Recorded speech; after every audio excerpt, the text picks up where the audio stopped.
Hi, Akansha. Hi, Pushpita. Hi, I wanted to know about a little bit details about this meeting and what are you going to discuss in this?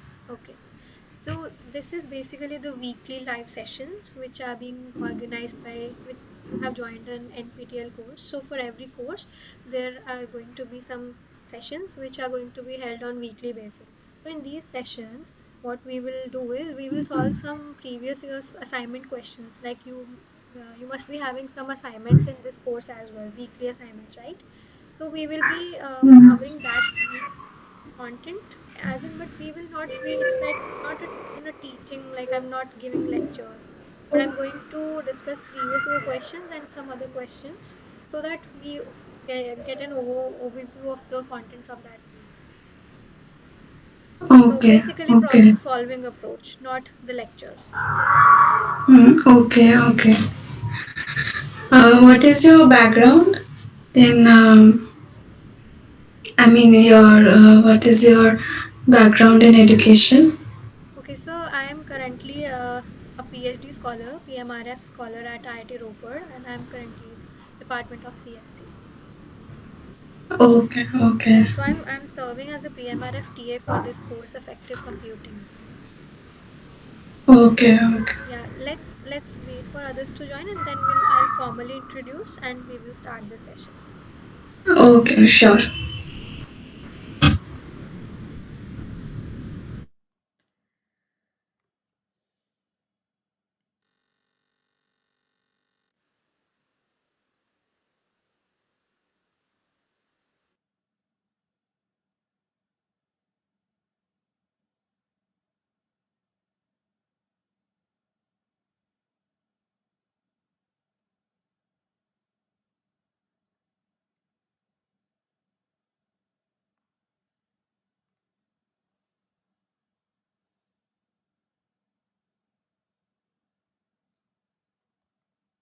So I'll share my screen right now and please let me know if it's visible. Okay.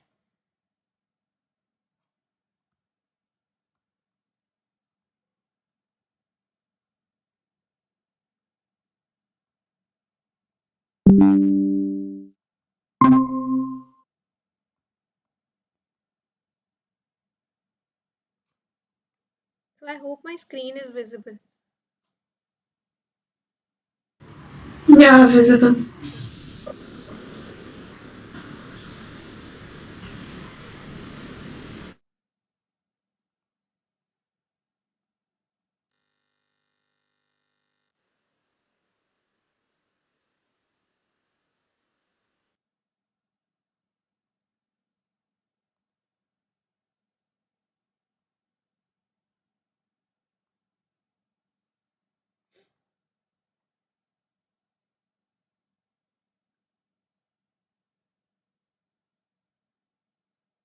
So let me wait for another 2 minutes.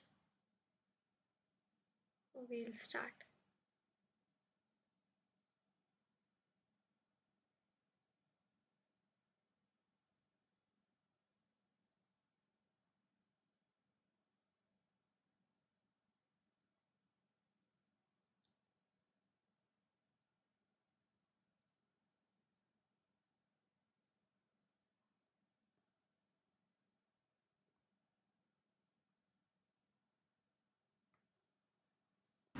I had another question. Yes. Akansha, this certification, how are we supposed to get it? Oh, so you need to firstly register in the course, like you have to pay some registration fee and then you will be eligible to appear for the examination. It will be like in physical mode, offline examination. So it's I think exam dates, I'll show you. Exam dates, you And can find more it, information on the page. This is the exam date, 20th April. mm, Around the date might vary as well, and then you will get your center allocation details and just before this. So you can get the mm, certification and it's valid, like it's you know at so many companies also they acknowledge that. okay. So you may find more details in the at the home page. The exam is subjective or Uh, I need to confirm this, and I'll just let you know. Maybe you may ask this question on the discussion forum as well, because I'm not very familiar with the examination pattern. I'm just for the live sessions. I know more about this, so I would suggest that you post the questions on the discussion forum. okay.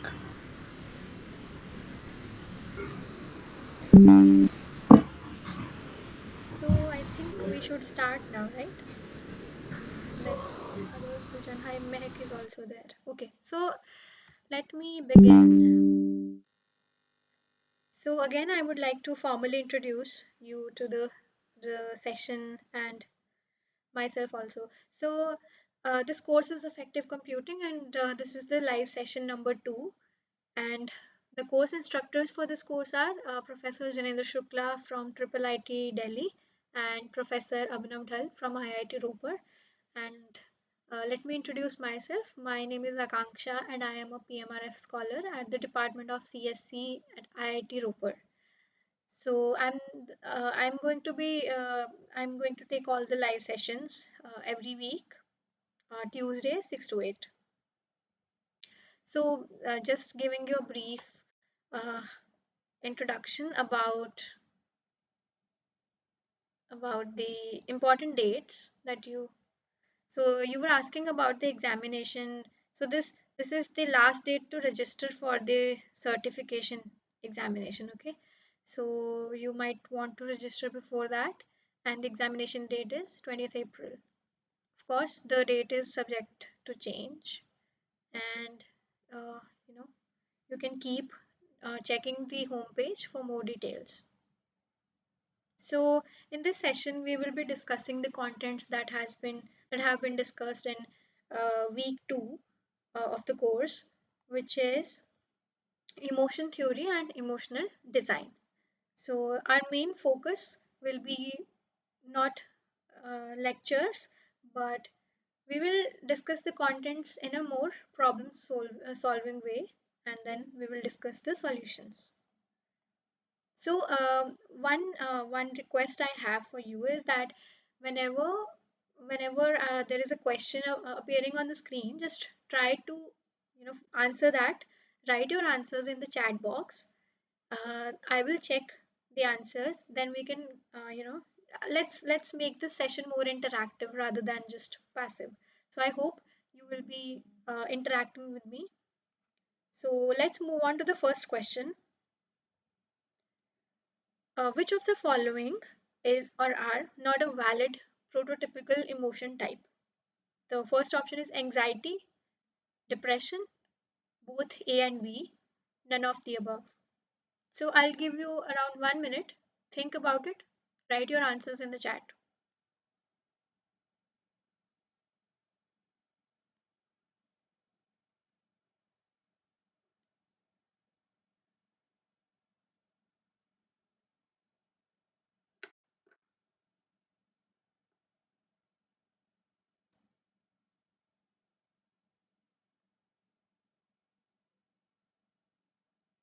So I'll again, this is the question. Which of the following is or are not a valid prototypical emotion type? First, anxiety, depression, both A and B, none of the above. So please write your answers in the chat.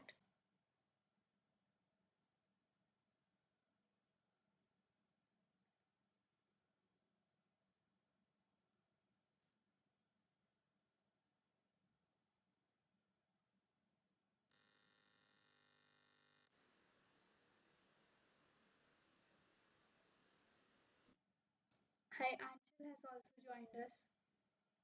So,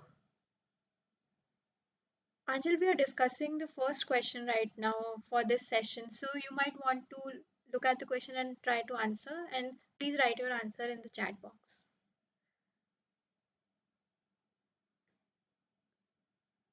I hope I'm audible.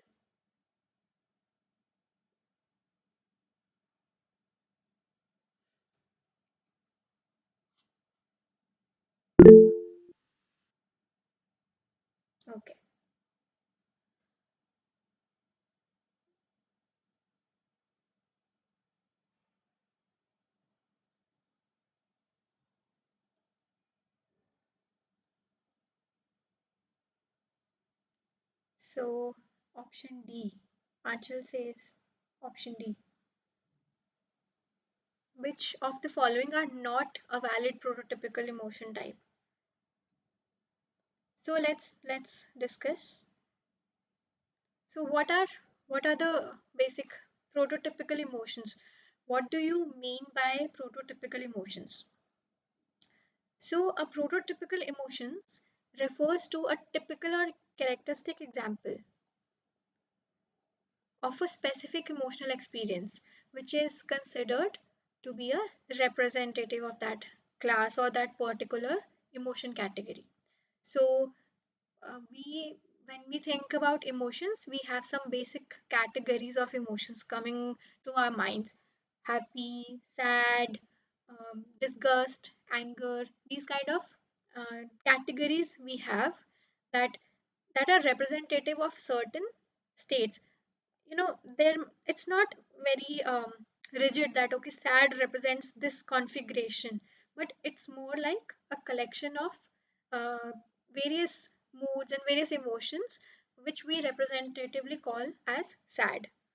Some people might be less sad, more sad, so but we call it sad, right? So there are classes, more discretized classes. So what they do is the universal characteristics and expressions that are recognizable across different cultures. And of course we want some it's not it should not be culture specific or region specific, like some certain kind of emotions. It shouldn't be there shouldn't be a category which just only caters to people residing in certain area of the world. So it should be representative of the whole community across different cultures. So for this, psychologist Paul Ekman, he identified a emotions, set of basic emotions which he argued are universally expressed and recognized by people around the world. Okay, these basic emotions are often considered prototypical examples because they capture the core features of each emotion category. Okay, so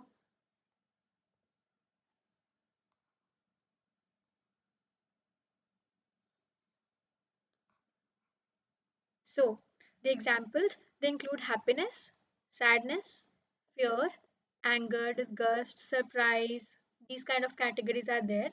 Although we are more familiar with these happiness, sadness, fear, anger, these categories, but anxiety and depression are also complex. They're not that straightforward in the sense that somebody's feeling happy, sad. We are very used to hearing about these emotions, but anxiety and depression are not the very common emotional states, but they're complex, and they're characterized by specific patterns of thoughts, feelings, and behaviors. So while they have been only discussed in the context of mental health, and they're not, as I already mentioned, we don't use these terms regularly when they're not very straightforward, but they are recognized as distinct emotional categories. So we consider anxiety and depression as valid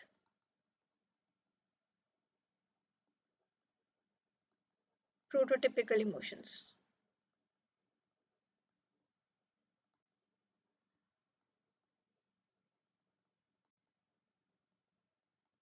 Okay, so that answers our question, right?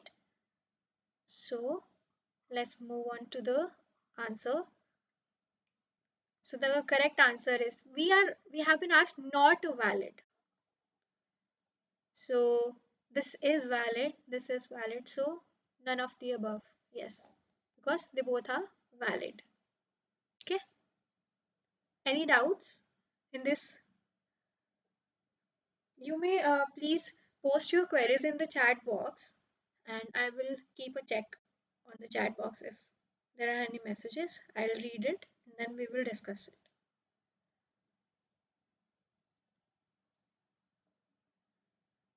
Otherwise, I'll move on to the next question.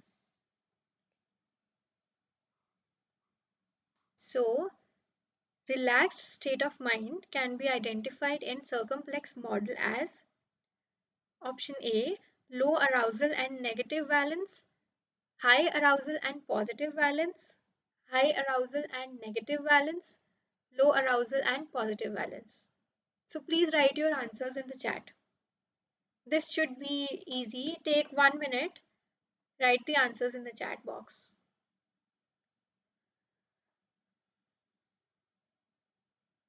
Meg says D.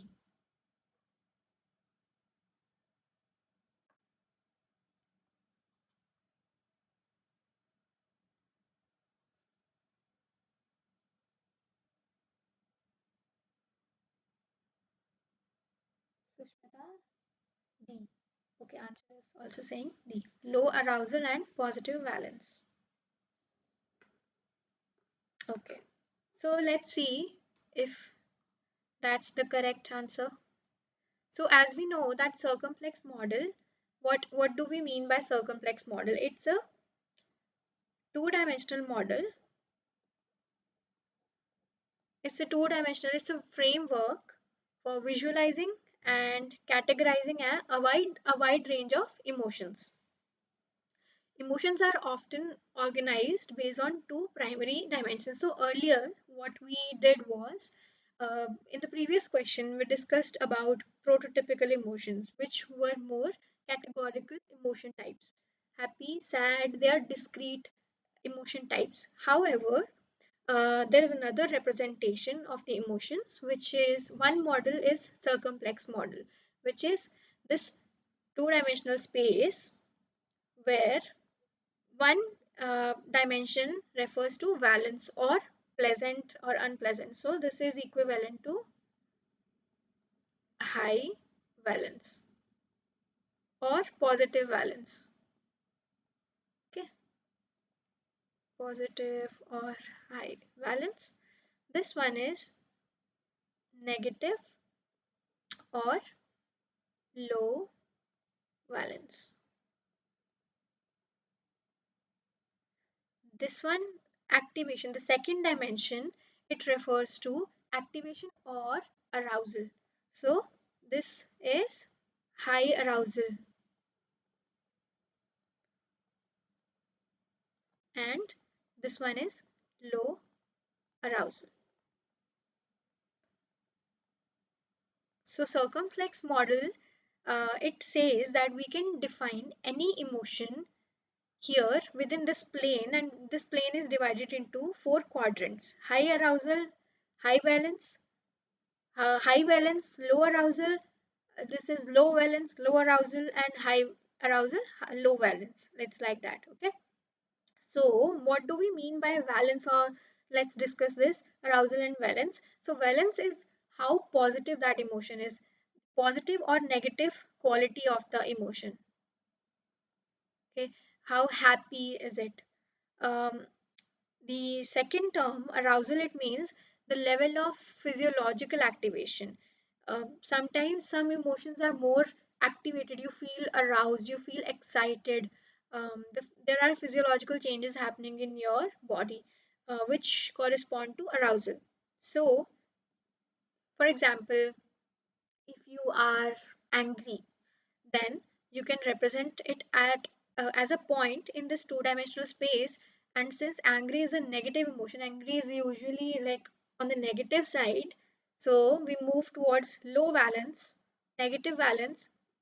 And angry means you are more aroused, so it lies somewhere in this quadrant.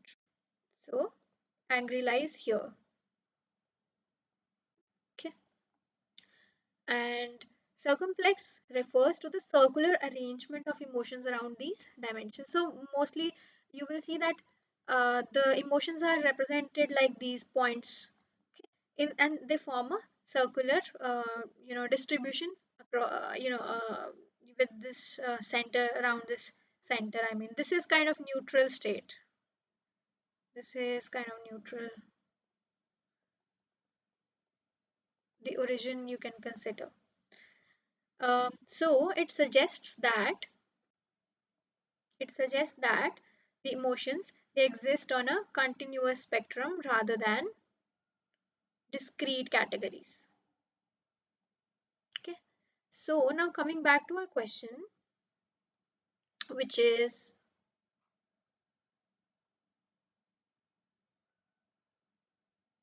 relaxed state of mind. So as we know, relaxed is more on the positive side. We know that okay, you are relaxed, you have less cognitive load, you are more on the positive side. So we will move towards the positive valence side.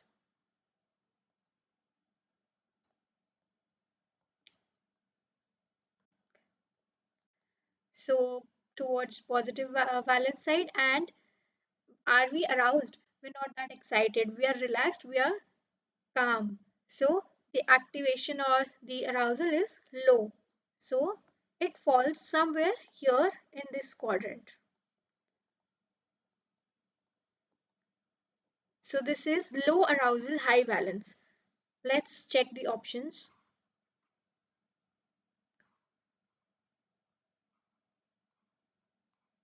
So yeah, let's discuss this emotions. There's one more property. The emotions that share similar valence and arousal characteristics, they are located close to each other.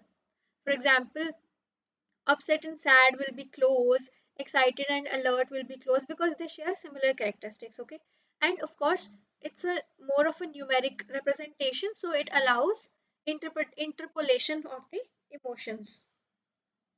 It allows interpolation for the emotions, and the mathematically, uh, you can represent them better in a better way. And we can also find, for example, here is sad, and here is happy. So we can also find moderately happy, which lies somewhere in between. So it's possible to find intermediate, but it's not possible in the case of categorical emotions. We can't say slightly happy, like moderately happy. Okay, so it's possible here, intermediate emotions or blended emotions. Now, a relaxed state is characterized by low arousal. Of course, we discussed this already because it implies a calm and tranquil mind state, mental state. And positive valence means a pleasant experience or the opposite positive emotional experience. It is associated with relaxation. So it lies here. We were right. Okay. So it comes, yeah. So D option is correct.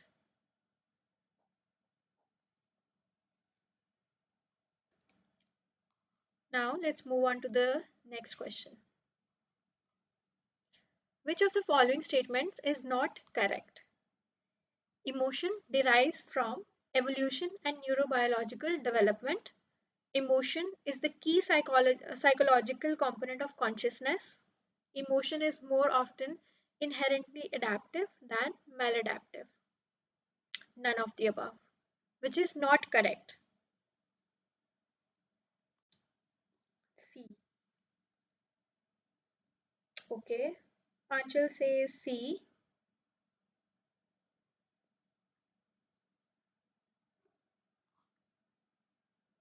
Read this carefully because I know there are certain heavy terms, but read the sentences again and you will get to know.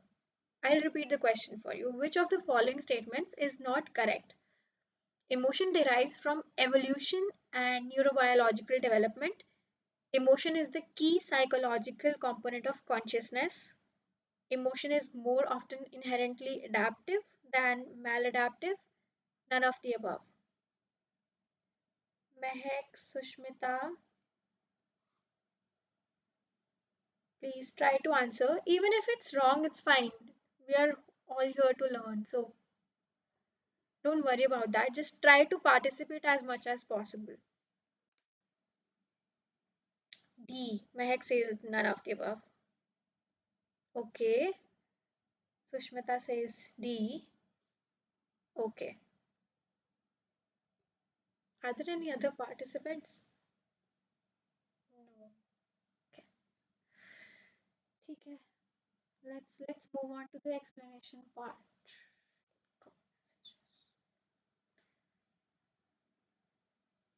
So let's discuss. about emotion theory. These concepts are related to emotion theory.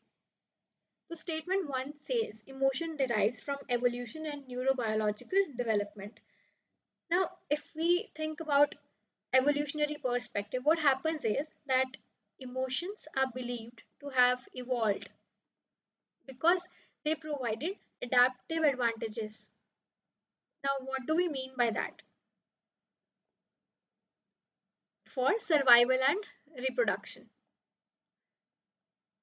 When during the evolution phase, when humans, they experienced certain kind of emotions. For example, if they were roaming around in the wild, and suppose in search of food you're going to a jungle, and then you look at a bear or wild animal which is which might harm you, so it you will feel alert, you will feel fear, you will be scared. So these emotions, they tell you that uh, to they give you the trigger to run away, or they just um, allow you to think that okay, you are in danger. So what you should do, you should try to survive somehow, and for that survival you may opt for many options. You may run from there, or you may hide somewhere. So this is the responses can be numerous, but my point is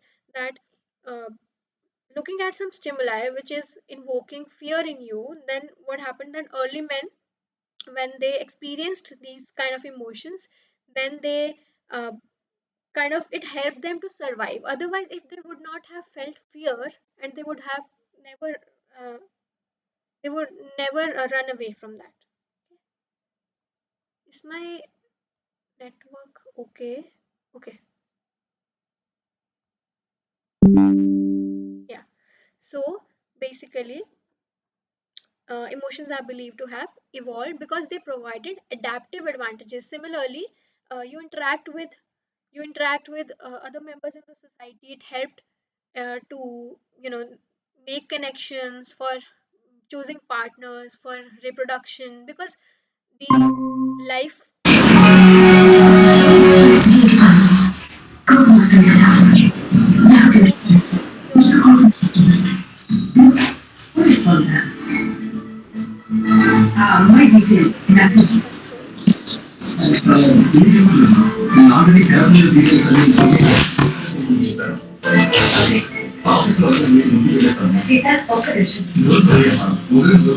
your network control.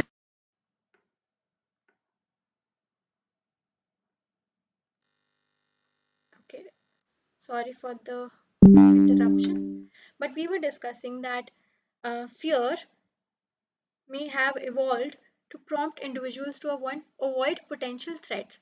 They sense a threat, they feel it, and they try to figure out how they can survive.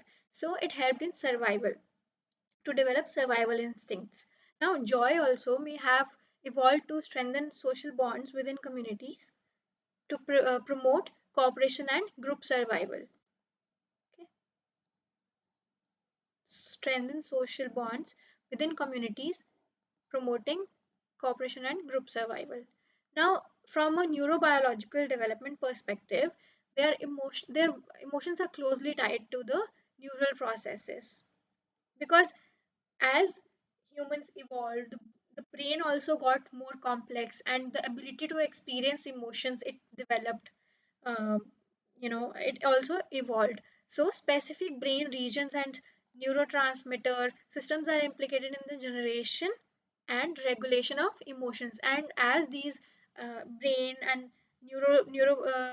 our nervous system, they kind of evolved, they became more complex, and the ability of experiencing more complex emotions and thinking, they also developed simultaneously. So studies in neuroscience have identified brain structures as this prefrontal cortex and limbic system and this amygdala uh, are being involved in emotional processing. Okay, so basically the crux is that this statement is true because it derives from evolution and neurobiological development. So first statement is true. Let's move on to the second uh, statement. So I'm just speaking very slowly. I'm going very slow because I'm trying that everybody should be able to understand. So yeah, maybe I'm repeating a few things also, but it's for your understanding. So yeah, bear with me. Second statement is that emotion is the key psychological component of consciousness. Now, when we talk about consciousness, it refers to the state of being aware and able to think about one's own existence, sensations, thoughts, surroundings. It's more like connecting with yourself, talking to yourself, okay, your inner self. You're thinking about yourself, your thoughts, your surroundings, your existence. So these kind of things, they are more related to the consciousness. Now, emotions can influence how individuals perceive and interpret the world around them. Of course, if you are in a positive emotional state, you are feeling happy, you're feeling content, then you might feel okay if there's one thing happening, and you might perceive it in a different way, in a good way. And maybe if you're not feeling well, if you're sick, or you are just not doing well, so what you might experience is, for the same stimulus, you might feel certain different emotions. You might not consider them as good as you would have considered if you would have been a positive mindset. So a positive emotional state may lead to a more optimistic and favorable perception of the event. However, a negative emotional state might lead to a more pessimistic interpretation. Okay? Emotion also allow individuals to convey their feelings to others and to understand, to convey their feelings and to understand the emotional states of the those around them. So this statement is also true that emotion is the key psychological component of consciousness. Of course, it's very related. So moving on to third statement, which is emotion is more often inherently adaptive than maladaptive. Now, if any trait or any behavior we're talking about, then adaptive, what it means is, it means that it enhance, oh sorry, let me, yeah, if they enhance the chances of survival, reproduction, and overall fitness. So these traits or these behaviors are considered as adaptive. For example, fear in response to a threat. You look at a wild animal and you sense fear. You feel scared. Then it is adaptive because it will prompt you to run away, and it will uh, it will prompt that it will act automatically, I mean, lead to more positive, or how do I say, it increases your chances of survival. So it's more on the adaptive side. It's adaptive. Increase in the likelihood of avoiding harm. So maladaptive means that it hinders the chances of survival. It is the opposite of adaptive. Okay, it hinders the chances. It hinders the chances. Now, for example, excessive anxiety in situations that are not genuinely threatening may be maladaptive, but as it can interfere in the daily functioning and quality of life. You're feeling stressed out, then of course you might miss out on other things as well. Like, you will not feel good about even the good thing happening. You will feel depressed, you will feel sad. So these kind of things are, it comes under maladaptive. Okay? In context of evolution, natural selection, adaptive traits are more likely to be passed on to future generations because survival of the fittest, right? So what happens is that only positive traits, they are more likely to be passed on to the next generations because they contribute to an organism's ability to thrive in its environment, to survive. So this statement is also true that more often inherently adaptive, yes, than maladaptive. This is generally not passed on to the next generations. So statement 3 is also true. So The correct answer is none of the above because all of the three are correct. This is also true. This is also true. Let's move on to the next question. Please write your answers in the chat box. So I'll read the question out for you. Which of the following statements is or are the representations of James Lange emotional theory? Emotions are caused by the physiological responses to a stressor. One experiences the emotion and physiological response at the same time. Both physiological responses and cognitive appraisal of the situation leads to the emotion. After being exposed to the stressor, one appraises the threat, then feels the emotion followed by physiological responses. Now, please read this question once and then we will discuss this. I'll give you 1 minute. Think about it. Write the answer in your chat box.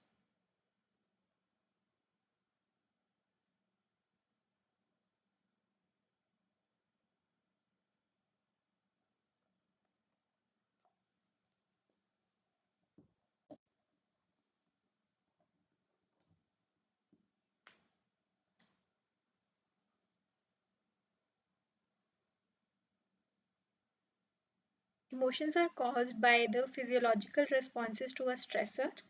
One experiences the emotion and physiological response at the same time. Both physiological responses and cognitive appraisal of the situation leads to emotion. After being exposed to a stressor, one appraises the threat and then feels the emotion followed by physiological responses. Which one? Which one do you think represents James Lange emotion theory?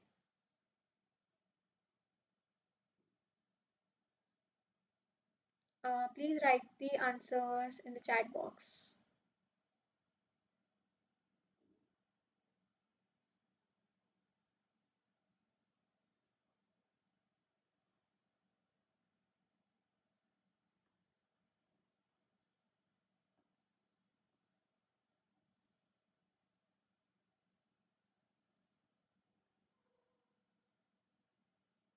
Nobody is writing.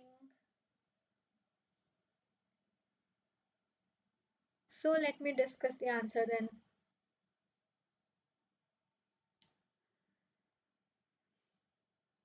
Okay, let's move on. So, firstly, let's discuss about the classical idea of emotional processing, what it suggests. As per our common sense, or what I mean, whenever you feel that there is some stimulus, how the things proceed, how do you sense emotion, how do you respond? So, firstly, according to our common sense or the classical idea, we can say that someone imagines or experiences an emotion eliciting event or stimulus. So the first step is stimulus. Second, they experience an emotion, okay, and then they experience a bodily reaction to that emotion. So the order is firstly, you will see, look at a stimulus or imagine a stimulus, there will be a stimulus. Then the emotion will be there. You will feel something and then your body will react accordingly. So, example, the person would hear and see the dog bark. There's a dog barking in front of you. And it's maybe stray dog, so you are afraid of that. So, okay, this is the first, this is the stimulus. Second, you experience an emotion. You experience fear. You sense that, okay, I'm scared of dogs. Second, third is the emotional experience, emotional response. You sense that, okay, I'm scared of the dogs, then you start trembling or you start sweating. So this is the physiological, this is the response, bodily response.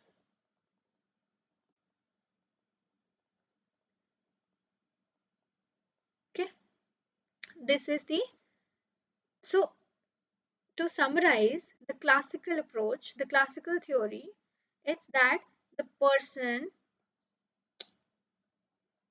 person trembles because they are afraid. Okay, which makes sense, right? So let's move on to the next, the James Lange theory of emotion. In this theory, the order is slightly different. So what they suggest is that someone imagines or experiences an emotion eliciting event or stimulus. So stimulus is the first thing again. They experience some physiological reactions first. So the order is, uh, you know, it's 1, 2, 3 in the classical, then it's 1, 3, 2 in the James Lange theory of emotion. So they say that the person will firstly experience physiological reactions, then it experiences an emotion. Example, the person will look at the dog which is barking. This will be stimulus.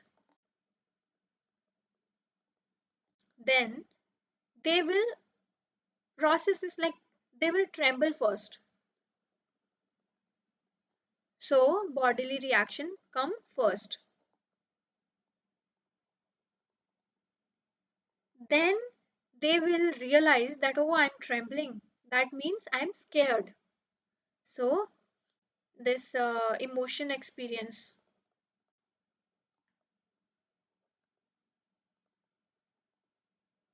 So the order becomes different here. This is 1, this is 2, and this is 3. So they say that the person is afraid because they are trembling. Whereas the classical theory says that the person is trembling because they are afraid. Now let's move on to another example, and let's check different theories of emotions that have been proposed.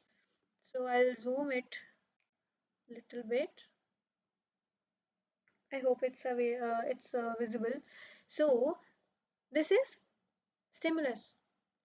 You see, you're driving on a road, you see a car coming in front of you. This is stimulus.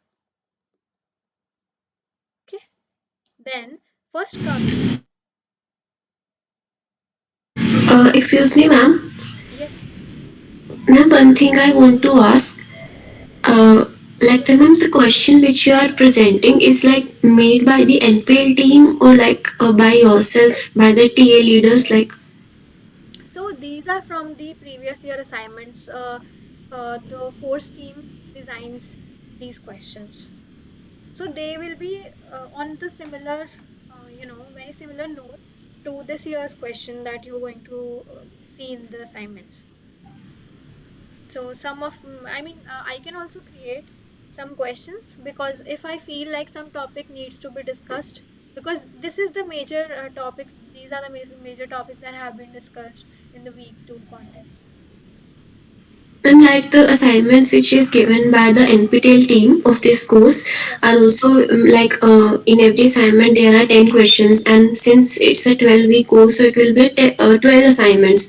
So Yes. it 120 questions there also, and in Yes. that TA session also it has so many questions. So like how we will do that for the examination, like doing these much stuff is right, like watching the video we could not like memorize all these things in a very go, because other courses we have also enrolled and we are working professionals also, so like how to manage these. So basically, what happens is like that's why I try to keep my pace very slow, and I try to explain even the basic questions as well. For example, circumplex model, you must have read about that in the course. But for people who are not able to pay attention, or for a whatever reason, you are not able to remember. So this is basically for your revision and for your practice as well. Now I hope that I explained the circumplex model. Now you will be able to answer any question. You will be able to tell whether this is low arousal, high valence. So these kind of simple questions will be there in the assignments. I'm also discussing very simple questions, not too much heavy questions. We're not, and also I'm also discussing the 10 to 11 questions per session. So it's not much. We have 2 hours. We are discussing it very slowly. So I hope that's helpful for you. If you feel like you want to revisit these questions, you want to, maybe you can watch the videos on 2x or something, because they will be available on YouTube as well. These sessions are being recorded and you can check them out later as well. And also the slides that I'm using, they will also be shared with you. So if you don't want to go through the whole session, you can also go through the slides. These are for your reference only. And like the questions, if I like ask, like in the examination, the questions come from these assignments questions only, are like bit more complex from the lecture videos. I can't comment on that. But they're not too complex actually. Whatever has been taught in the course, it will not be out of scope for the course. So sometimes what happens is that, um, for example, this James Lange theory, maybe one line was discussed in the course, but um, it's better to know, so up to certain limit you can know more about that. If any questions comes in the future, you might know, okay, what is the difference between other theories. So basic, it's not too complex, I guess. Okay, ma'am. Yeah, I hope I answered your question. So the crux is that these sessions are also for your doubt clearing sessions, and for your reference. You can go out and check the sessions out later as well. If you feel like, okay, this question I need to revisit, then you can switch to the video and you can revisit the explanation part as well. It's not necessary that you go through the whole video again and again. So I mean, you can adjust according to your convenience. And the level of the questions is also similar to the current assignment questions, so that you are able to solve the current assignments. It's just for your help. So Okay, let's, ma'am. yeah. So let's move on. This is the different theories that have been discussed. This is first the James Lange theory, which says, okay, you see a car coming in front of you, which is stimulus. Now it says that you experience the trembling, or like the physiological thing first. So physiological response, and then you experience certain emotion. Okay. Whereas there are other theories as well. First, other one is Cannon Bard theory, which says that it's not like you experience trembling first, or you heart rate increases, then you experience fear. It's you experience both at the same time. So this theory says that you experience both at the same time. Okay. And another two-factor theory is that they say that whenever you look at a danger coming towards you, then you have some physiological response,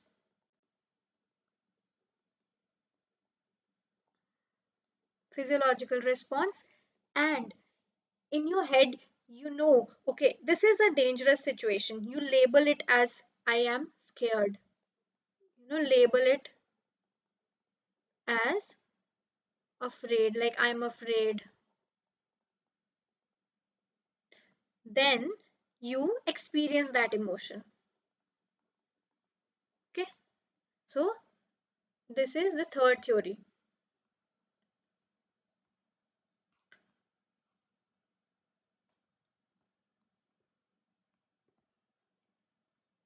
So what is uh,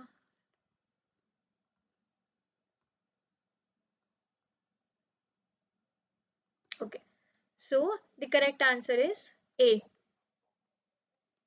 The James Lange theory, it says that emotions are caused by the physiological responses to a stressor, because it says firstly you will see trembling, then you will experience fear. Okay. And this one, let's also discuss about the other options.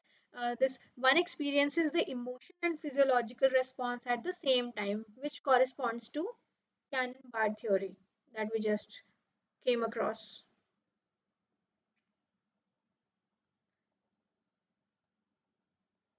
Cannon-Bard theory. And this third one is both physiological responses and cognitive appraisal of the situation. It leads to emotion, which is the two-factor theory, which says both factors contribute to the emotional experience. Okay. And after being exposed to a stressor, one appraises the threat, then feels the emotion followed by the physiological responses. Means emotion comes first, then physiological response. So this is the common sense or classical theory, you can say.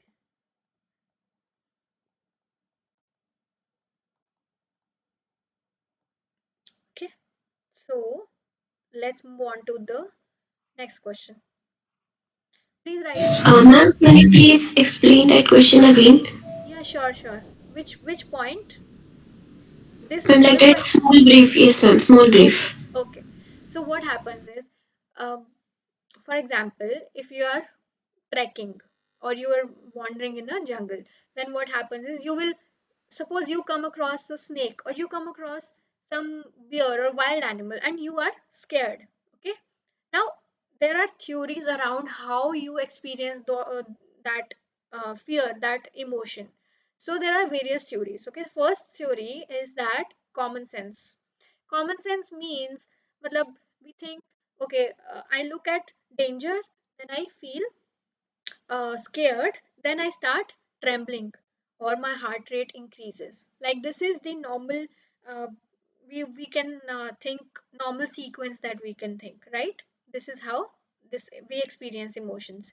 Now, another theory that James Lange they gave, it was like it's not like you experience fear and then you start shaking. It's like you start shaking first.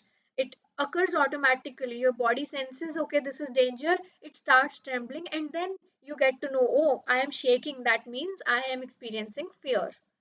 So, this is a slightly different perspective. Now, there are other theories as well, which mean which are first is canon bard theory. Canon bard theory says okay, there is no sequence like whether your body shakes first or you are um, aware that I'm feeling scared. It's not like that. You experience both the things at the same time. Okay, this is canon bard theory. And the last is two factor theory. It says that you you see a danger, then your suppose body starts shaking.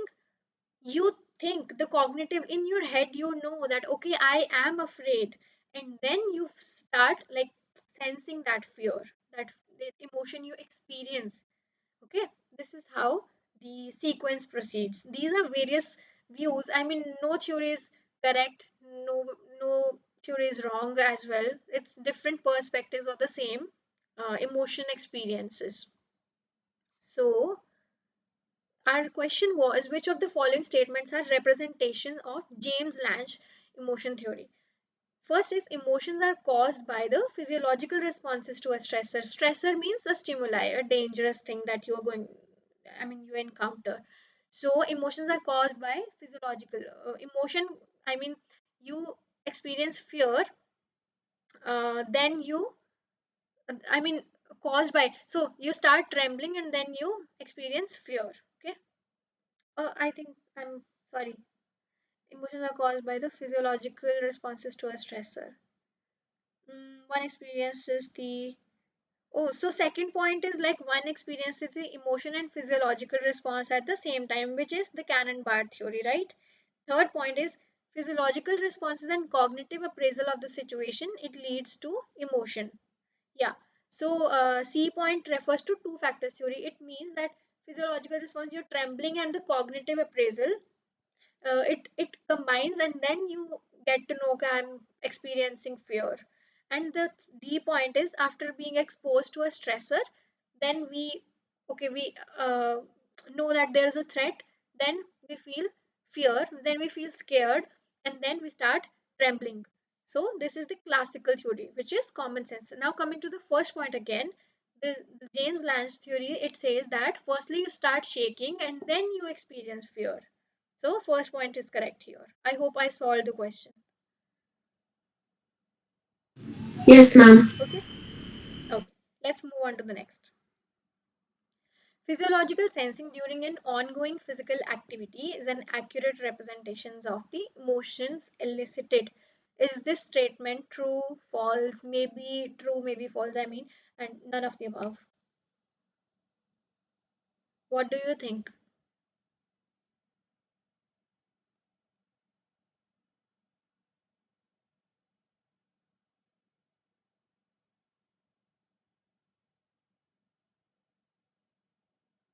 Physiological sensing during an ongoing physical activity is an accurate of the representation of the emotions elicited. What do you think? Is it true? Is it false? Or maybe true, maybe false? Please write your answers.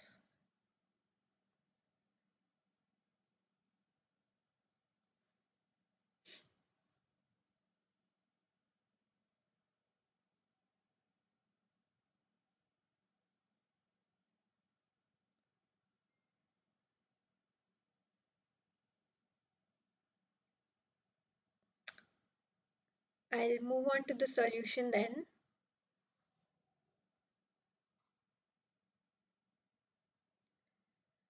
Okay, so let's talk a bit about physiological sensing and emotions.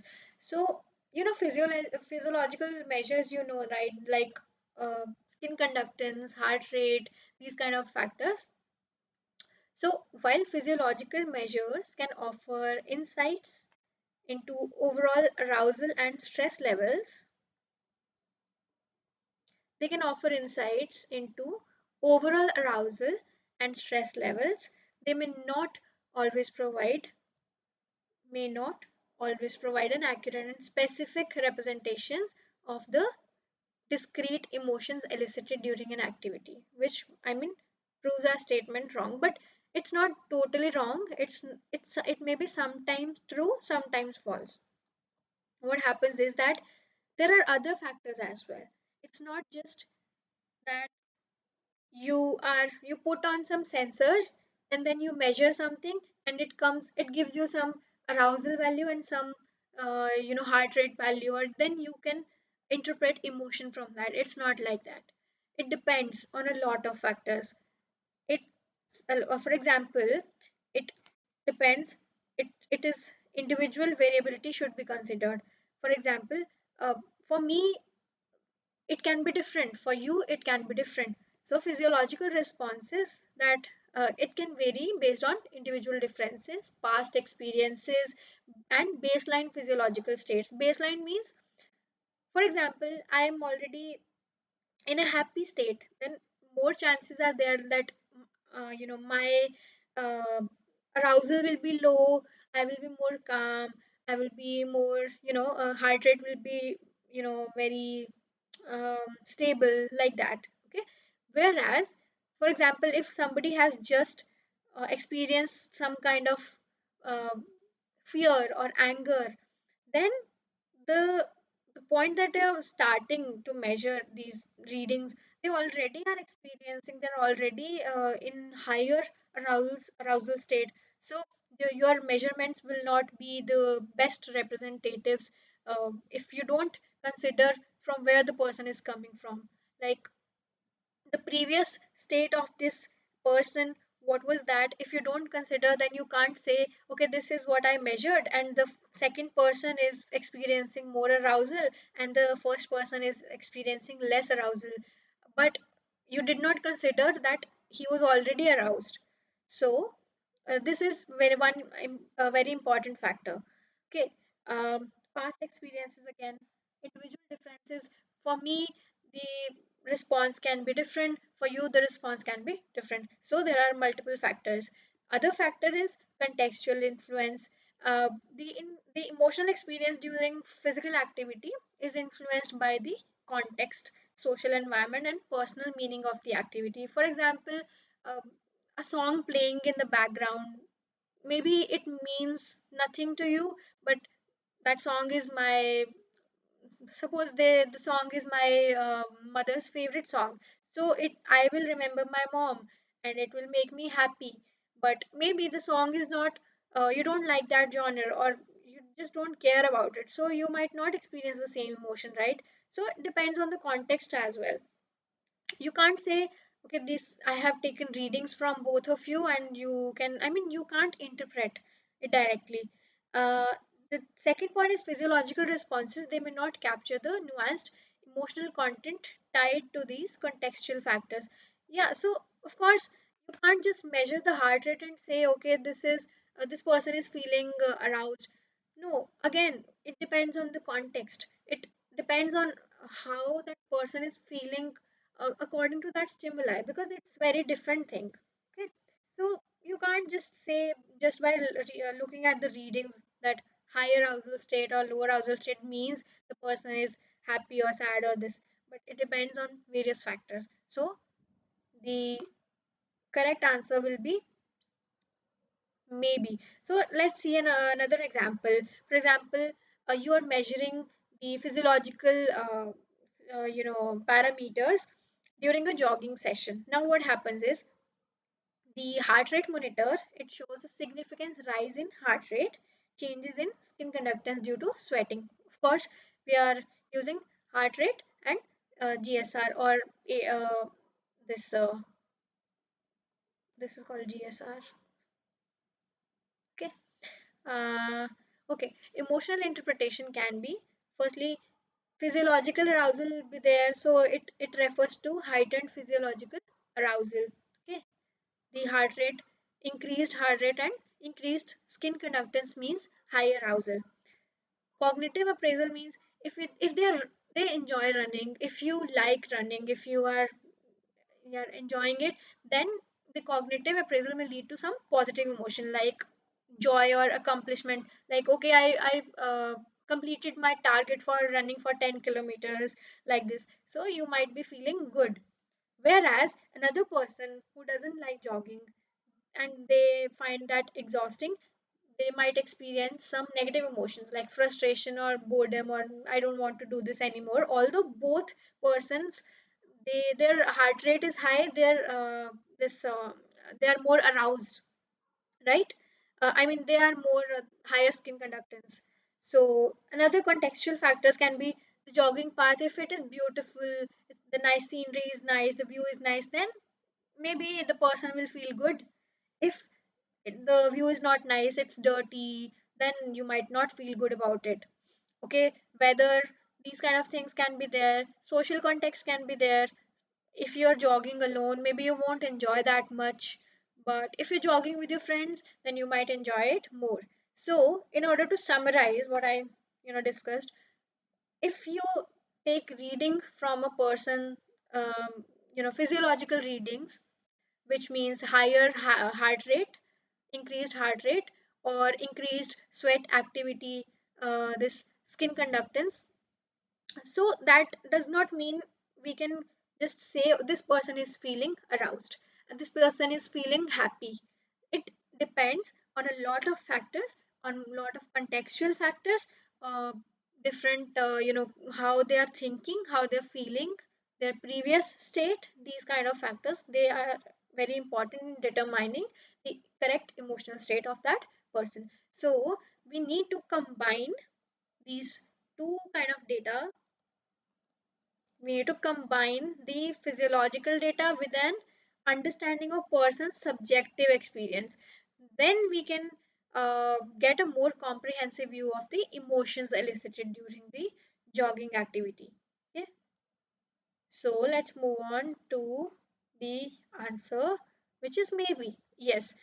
We cannot say that it gives wrong information. No, it's not wrong, but it's not always correct, because we have to consider the other factors as well. Okay, then let's move on to the next question. Please try to answer, which of the following statements about happiness is are correct. Happiness is associated with activation in medial, prefrontal, and temporoparietal cortices. Happiness is associated with decreased HRV, amusement, and joy are happiness. Sorry, amusement and joy are associated with increase. There's a typo here. Okay, increased HRV. This is the question. This was there in the lecture slides as well. If you know paid attention,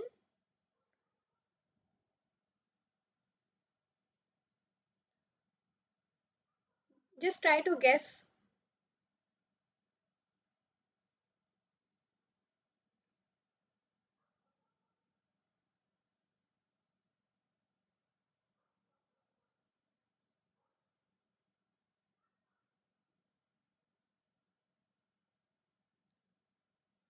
So I'll move on to the explanation. So what happens is that certain studies, they have observed that whenever we experience one kind of emotion, so like experiencing emotion leads to some activation in certain areas of brain.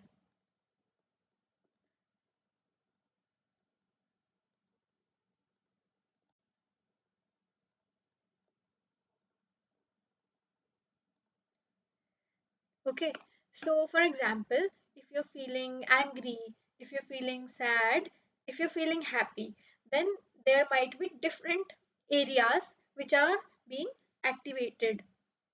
So various studies have been there, and according to one study, this happiness is associated with the medial prefrontal and the temporal parietal cortices. So this is more on the biology side, but we'll just see where this region is. This is the front part of the brain is called prefrontal cortex. Okay, and this is like the parietal lobe, and this is temporal lobe. So when they meet here, this is called the temporal parietal. Oh,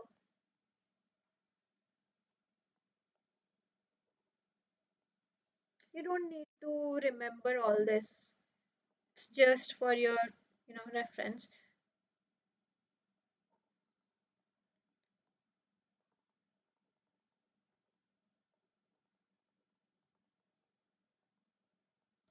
Okay, so this region, this region, they get activated.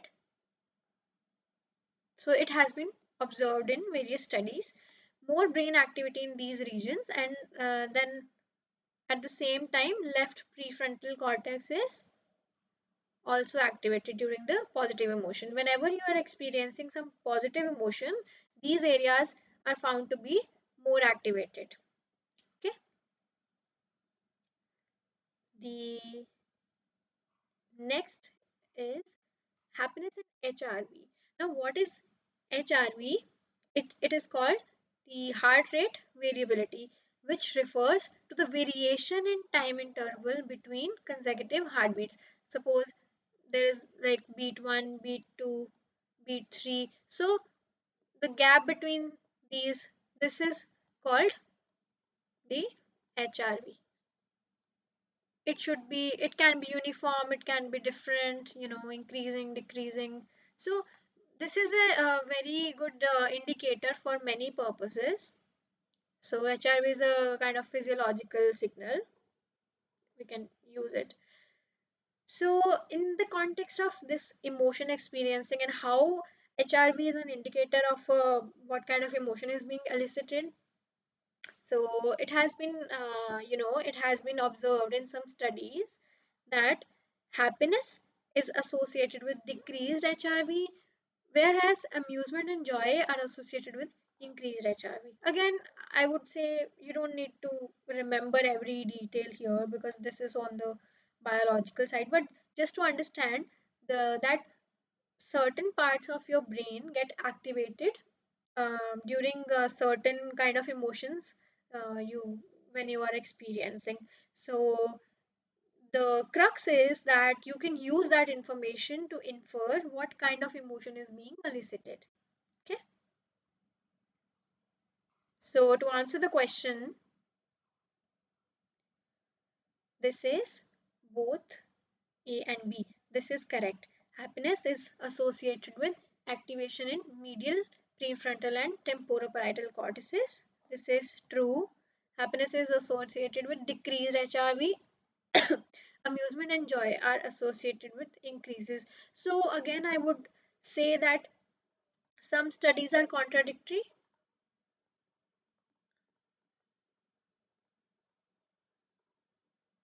Some studies say that they all increase uh, if it is any positive uh, emotion, irrespective of whether it is happiness or amusement or joy. So whatever it is, if it is happy, then certain region is more activated. So many studies are there, and they just keep on improving, and new theories keep coming, and many more many variations are also there. So yeah, you don't need to remember. So the correct answer is C. Both the statements are true, but this exact fact was mentioned in the lecture, if you remember. So let's move on to the next question. Yeah, this is nice, very simple, but if you pay attention, please try to solve and please try to answer this. Assume you see a new car driving down the street and you instantly fall in love with it. Which of the following design levels can explain this type of behavior? So, the first option is reflective, visceral, behavioral, or none of the above.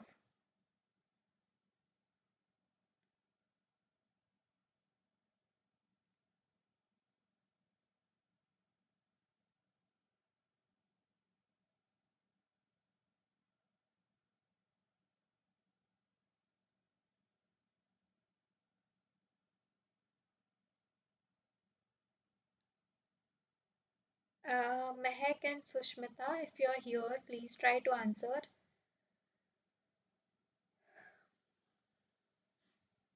This is a very simple one. If you know the definitions, you will be able to answer. Even if you're not, you don't remember about this, then we'll discuss in a while. So please try to answer.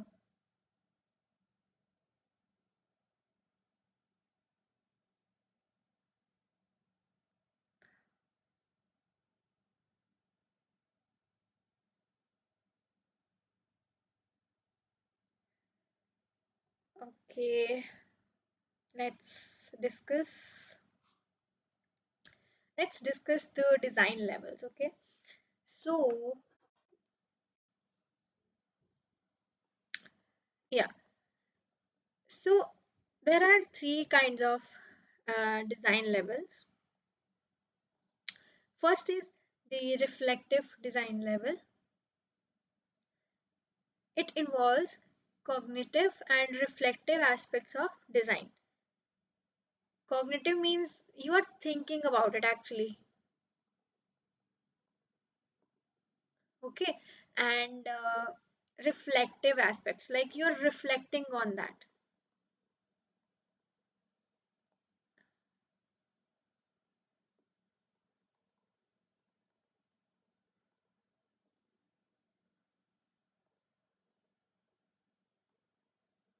So you're remembering about how your experience was when you used that product, or what were the perceptions, what are the feelings, what are the thoughts they are related to their experience and understanding.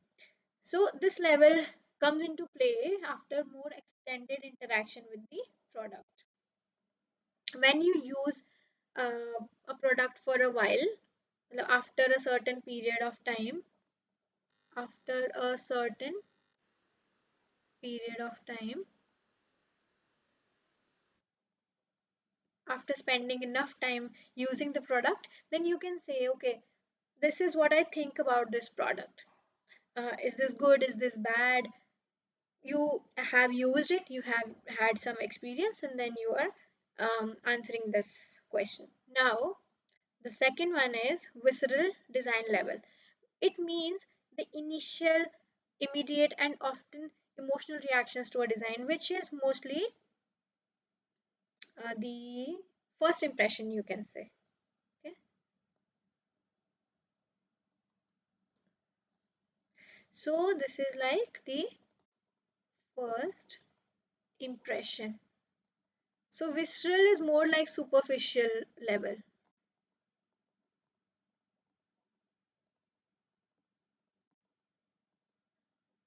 Okay, so this is like superficial level. It involves the aesthetics. How do you think? I mean, you just look at something, you observe its outer appearance, visual appeal, aesthetics, then then you say something about it like, okay, I like the design or I don't like the design. These kind of things which you have. The product might be good, but it maybe it looks bad. It doesn't look appealing to you. So your first impression will not be that great. So but you're talking on a very superficial level. You don't, you haven't used the product. Maybe it's very useful product. So this is this visceral design level. The third one is behavioral design level, which deals with the usability, functionality, and the user interactions with the product. So basically, how practical it is. This deals about how the practicality of the. So this is more on the practicality of the product. For example, this falling in love with a car at the first sight, it's a visceral response, okay, where the design's visual and sensory elements evoke an immediate emotional reaction. You just look at a car, you feel like, oh, this is a very beautiful car, and then this is first impression only on the basis of how it looks, how it appears to your eyes. So this comes under visceral design level.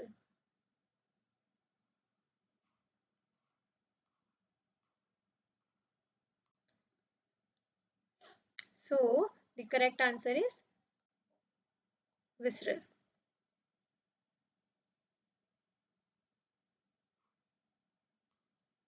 Any doubts till now?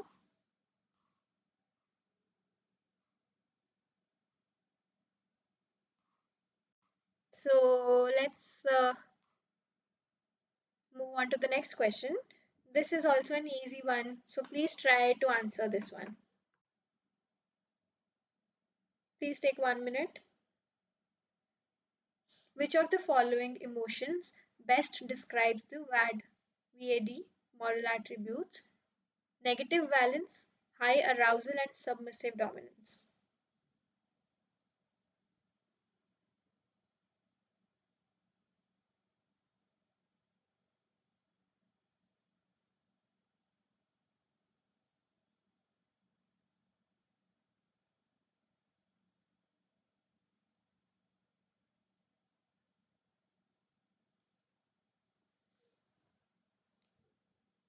Please try to answer. Please write your answers in the chat box.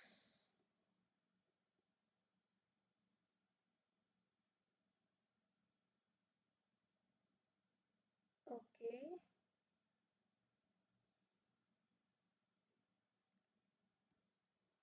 Please try to answer, guys. This is an easy one.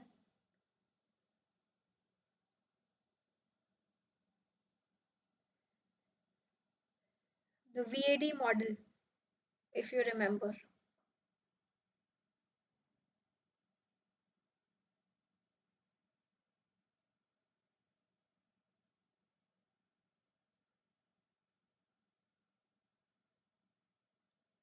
A. Fear. Okay, Sushmita says A.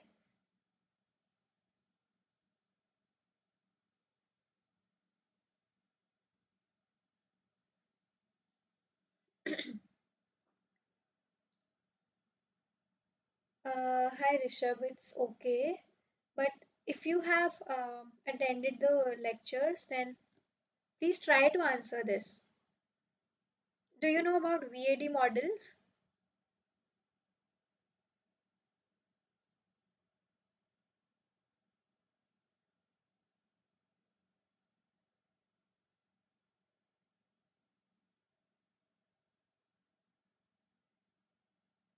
Okay, I'll explain it and don't worry.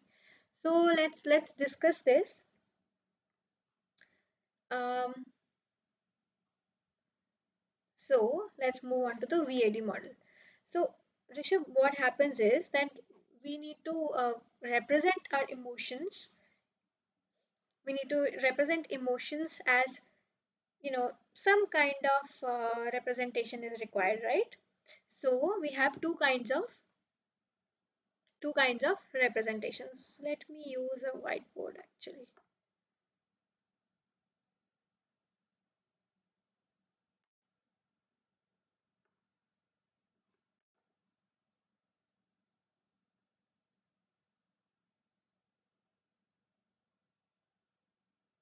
Okay, I'll use this one.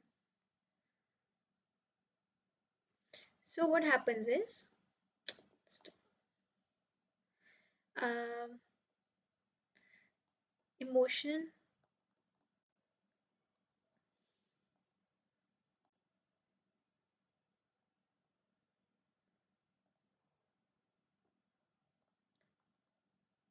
Oh,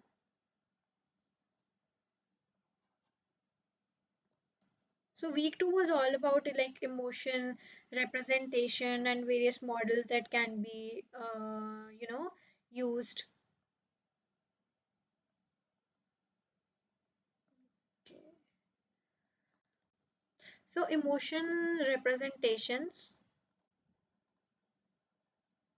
can be of two types. One is categorical and other is numeric, or uh, more on the like 2D or 3D scale, dimension, I mean 2D or 3 dimensional.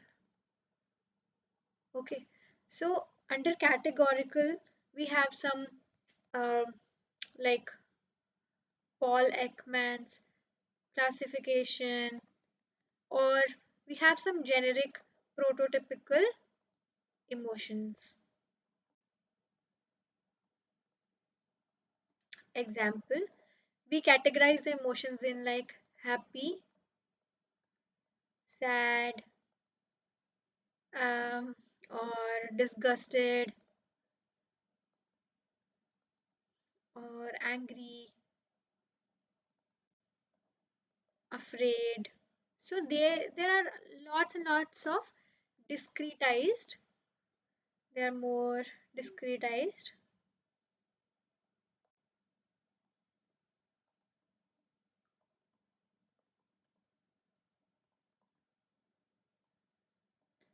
categories. Okay, but there is another. You can't represent all of the emotions. You can't cover certain emotion. For example, there's an emotion, I'm not feeling happy, not feeling much sad. So you can't say moderately sad, or you can't say uh, 15% sad, but 20% happy. So these kind of things you can't do with this categorical model. So another representation which is more in the form of features is the two-dimensional or three-dimensional representations.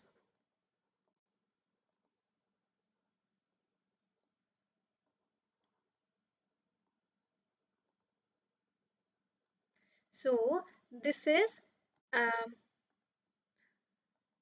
circumplex model,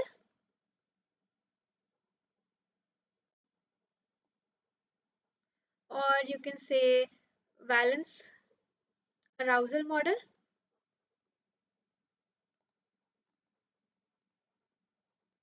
or you can say, you can also call it pleasure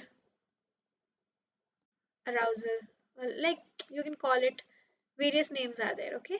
And then there comes 3D representation, which is another dimension added, which is called the VAD, which is valence, arousal, and dominance. What valence means is,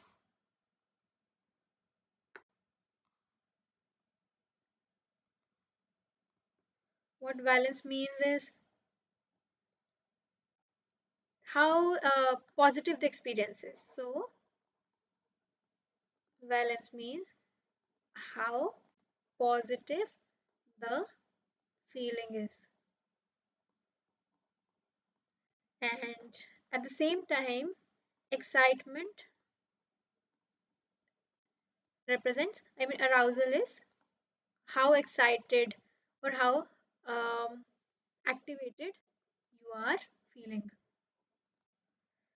So these are two parameters on which we classify or represent our emotions.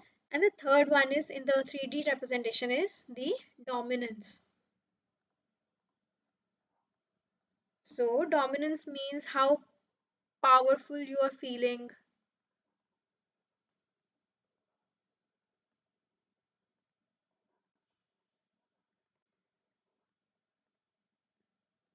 Okay, so these are the basic. Uh, this is the basic, division between the models. I hope that gave you a brief introduction about how we represent models. If you're listening, Rishabh, can you please respond if the chat drops? Yeah, Yeah, okay, great. yeah, I understood. Thank you very much. Okay, so I'll move on to the question now. So another thing I would like to add to this is that this is like categories. Okay, this is like one happy. These are different containers labeled as happy, sad. You know what categorization means, right? And this is angry. But here it's like a 2D plane with XY coordinates. You have, this is balance axis, this is arousal axis. So if you want to represent any kind of emotion, for example anger, so anger, what do you feel? It is a negative emotion, right? So it must be on the, if we assume like this is 0, this is negative, this is positive, then anger is on the negative side of the valence axis. Okay, and angry, whenever you're angry, you're more aroused, you're more excited, like your heart rate is increased. So these kind of things are there. This is more like positive side or higher arousal.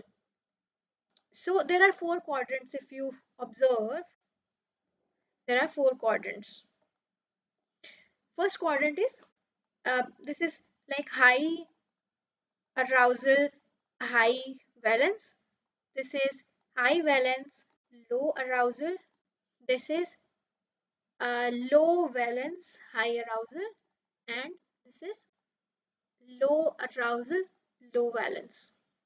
So, if you want to represent anger, it will lie somewhere in which quadrant? Low valence and high arousal. Okay, so low valence and high arousal. Yeah, correct. This quadrant. Anger will lie somewhere here. Right, you got it. Now let's move on to the question. So the question was,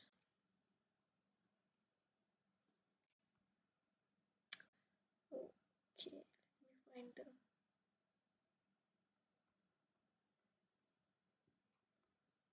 okay, which, is the best describe the VAD model attribute. So similarly, there is the third dimension, okay, dominance. So negative valence, high arousal, and submissive dominance. So fear, anger, tired, delighted. Now you can answer.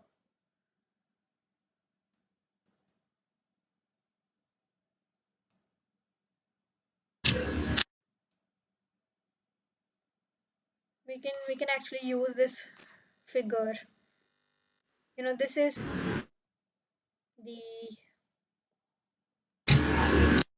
is the dominance, arousal. It's slightly different axis, but the crux is same.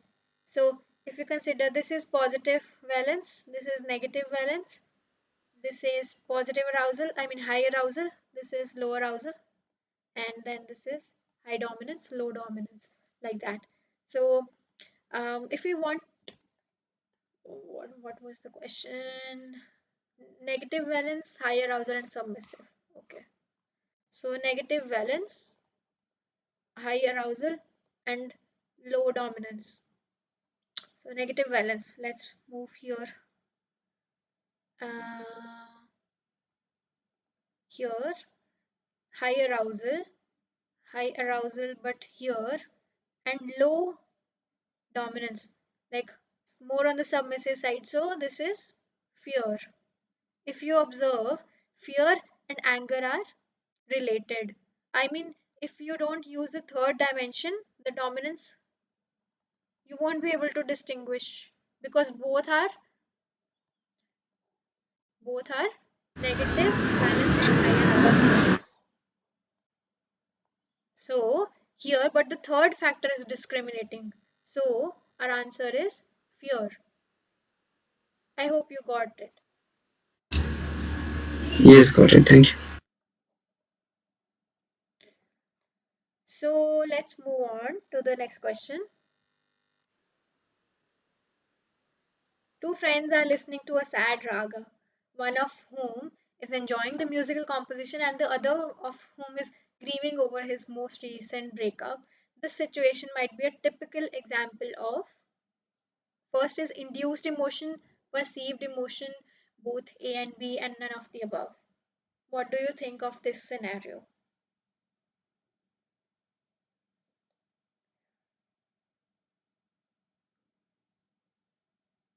Ma'am, can you please go up for the question number 8 again? Okay, sure. Here? No, ma'am, the question. Okay, here. So, should I explain the states for every of each of the emotion? No, ma'am, like the answer one, Yeah, yeah. The where the answer is highlighted. Okay, this one. Same, it's the same. Fear is the answer, right? Okay, ma'am. So what happens is, I'll explain one by one. Fear. Think of fear. When you're afraid, it's a negative emotion, right? So negative valence. You're scared, your heart races. You're not calm. You're afraid. You're very aroused. So high arousal. And now the third dimension is dominance. If you are angry, okay, you have the control, you have the power. You are shouting at somebody, you're angry. But if you're scared, you're just like very uh you're just not talking, you just sitting there quietly. You're scared, you just want to you're thinking about what to do now. So it's more of a submissive state. So low dominance or submissive state, you can say. Now coming to anger, it's like negative valence. Anger is usually a negative emotion. It's associated with negativity. Okay. High arousal, of course, you are very excited and you're very aroused. And this is high dominance, more dominance. Okay. Tired is, of course, tired is also a negative valence. You're not aroused. You're very calm and very quiet. So it's like low arousal state. And dominance is, um, you can say, tired is slightly on the lower dominant side, lower dominant side. Okay, it's not on the extreme of, I mean, any of dominance or submissive. It can be either, but again, more on the submissive side. And delighted is happy. So I mean, positive valence. High arousal, you can say arousal can be low or high. Okay, or maybe in between. And then dominance, it's also like in between. There's no extreme for it. So we can see if it is there. Yeah, not in this diagram, but you can, I mean, they're not extreme. Ma'am, I have one question. Yeah, sure. Uh, as you said that arousal can be measured by increased heart rate. Yes. So how can we measure the valence and the dominance? Okay, so what happens is like, mm, for the valence part, you can use some kind of facial expressions, or some visual characteristics can be there, some facial action units can be there. If you're capturing image, suppose I'm smiling, so there are certain characteristics associated with my face when I'm happy, so they have been identified with respect to different emotions. If I'm like, my lips are like this, sloping downwards, that means I'm sad.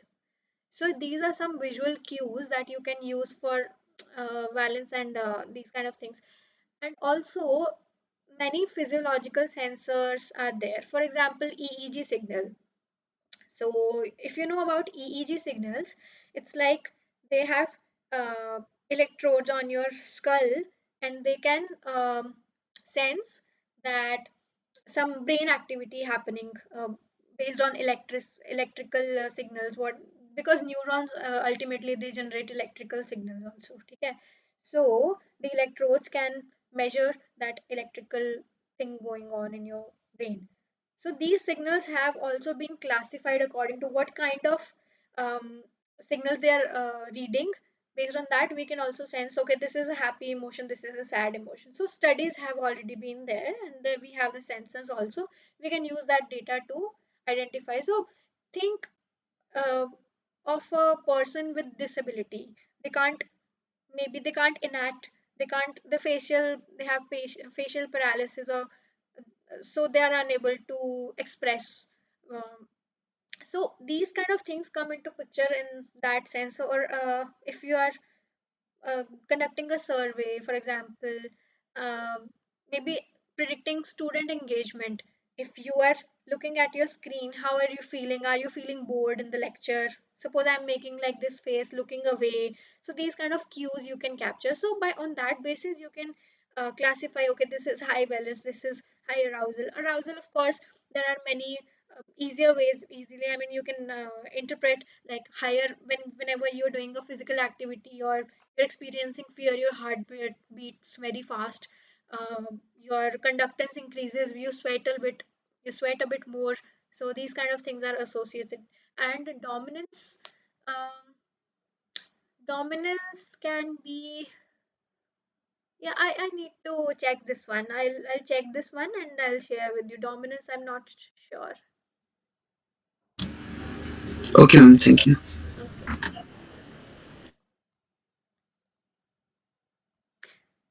So yeah, coming to the Mehak, is your query answered? Yes, ma'am. Okay. So yeah, this question is like, if two friends are listening to the same music, same rag, one of whom is enjoying the musical composition and other is grieving over his most recent breakup. So this situation might be a typical example of, this can be induced emotion or perceived emotion or both or none. So what do you think?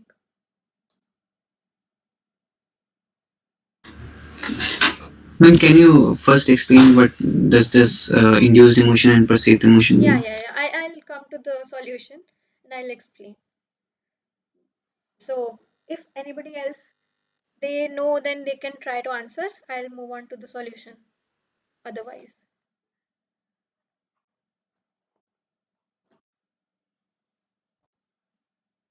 So let's discuss what are induced emotions and what are perceived. What happens is sometimes uh, you are pretending and you're not showing what you are actually feeling, right? I might be smiling, but I might be not be feeling happy inside. So there is a difference. You can't say the person is feeling happy just by looking at them. Okay, he might be thinking about something very sad, and deep inside he might be feeling not so good. So that is the main difference between induced emotion and perceived emotion. So let's move on to the more on the definition part. So firstly, let's talk about the induced emotion. So induced emotion means elicitation or generation of emotions within an individual, often as a result of external stimuli such as music, movies, or other environmental factors. For example, listening to an uplifting song may induce feelings of happiness. You know, induce means it produces inside your body. You listen to a nice Adele song. I love Adele. I love listening to her songs. So whenever I listen to an Adele's song, I will feel very happy and relatable. I mean, it feels relatable. So I'll feel good. That induces happiness or feeling of joy inside me. Okay, and similarly, an uplifting song may induce feelings of happiness. You listen to good music, upbeat music, you feel good. So this is able to induce some kind of feelings in you. You feel actually you feel good. So, or watching a sad movie may induce feelings of sadness. Now, second type of emotion is perceived emotion. You just guessing on the basis of how the person is appearing. Okay, it involves the recognition or the interpretation of emotions in oneself or others. It's about understanding or attributing emotions based on cues, expressions, or situational context. So, for example, if you're sitting in front of me, I look at you and then I say, oh, you look sad. What happened? Maybe your face is looking sad to me. So, that is what I perceived by looking at you. That is perceived emotion. Okay. So, this is appearance, more on the appearance, what appears to be.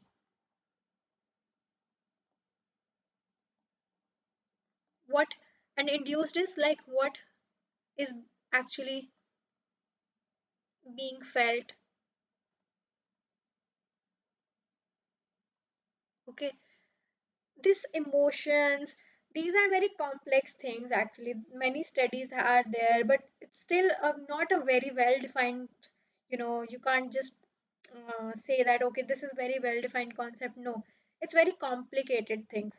You you might be experiencing something else and you might not be showing up on your face, it might not be showing up on your face. Excuse me. So there's a difference. Example, a person feeling joy after watching a comedy movie or show, or perceived emotion example is recognizing that a friend is feeling joy based on their laughter and expression. You just observe them laughing and then conclude that the person is happy. So this is the difference. Now, moving back to the question, now you can try to answer.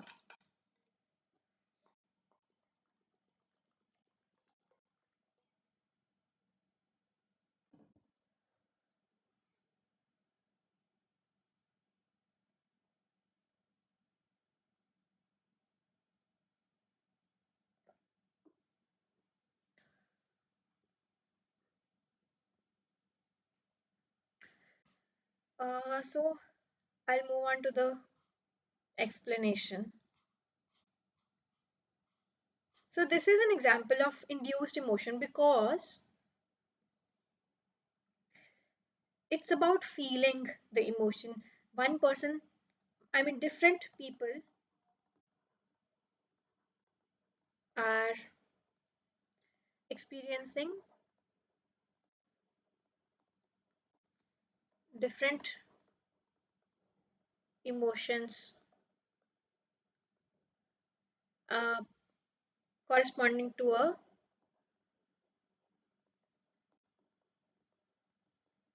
same stimulus. Okay,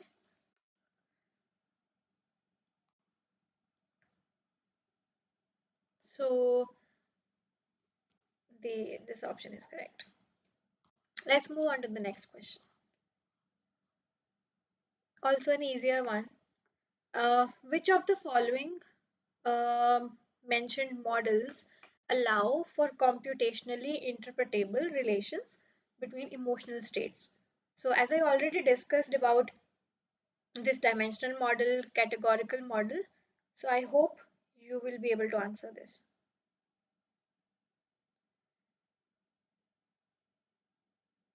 Please, Dimensional. dimensional, okay. Others, if you want to answer.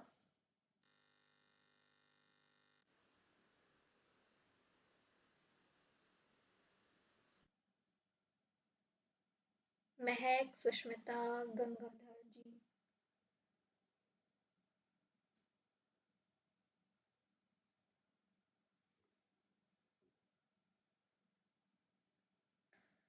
Okay, so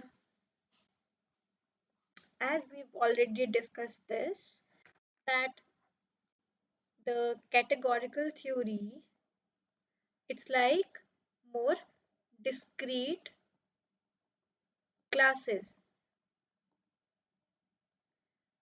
You can assign a label to a given, you know, um, observation. So you can say whether it is sad, anger, surprise, fear, disgust, whatever. You're just labeling it. Then we have a dimensional theory. In the dimensional theory, we have already discussed that it can be 2D or 3D representations, which are more on the numeric side, right?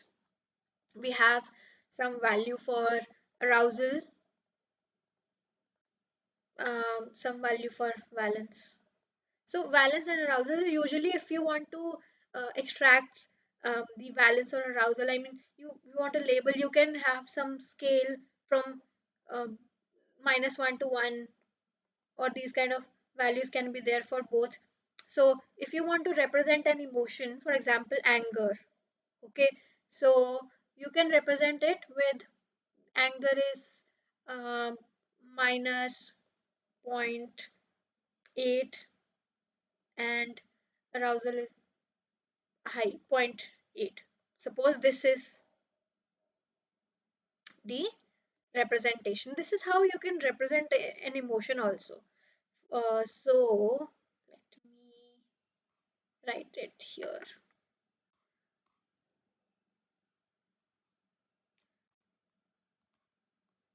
For example, this is our valence arousal. So as we already discussed, um, suppose this is neutral. Neutral is, it can be,